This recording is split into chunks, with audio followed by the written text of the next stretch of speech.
Euangelion, the Greek word gospel, is taken from the good news that a runner would bring as a messenger coming to announce in the capital that victory had been achieved on the battlefield.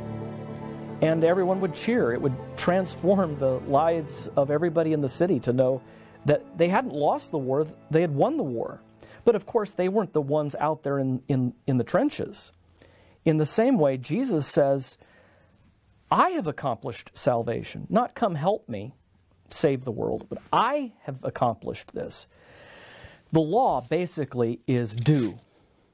The gospel basically is done.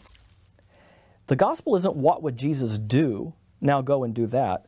The gospel is what has Jesus done, now believe that.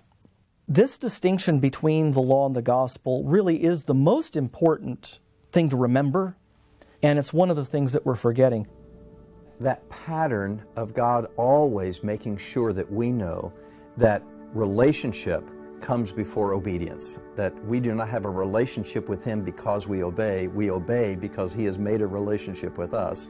That is made clear over and over again in the Bible.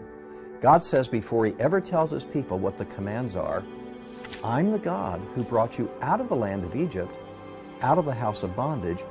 Now obey me. Now it's critical we understand He didn't say, you obey me and I'll let you out of Egypt. No, He said, I have redeemed you. Now here's the safe path for you to walk on. It's the order not just of the Old Testament passages.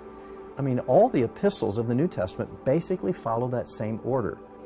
In general, the first half of the epistles of Paul, of John, of Peter kind of say, here's what God has done in Christ. Here's how He has saved you. The last half of the epistles, now here's what you should do in response. The moral commands that we should obey are like the railroad tracks for the train, that as the train's going, this is the way that the train's supposed to go. But the gospel is the engine and the fuel that makes the train actually move. And so it does a Christian no good and it does a non-Christian no good to just continue telling them, hey, here's the tracks, now go. But if they have no fuel, if they have no engine, they're just going to be a train stuck.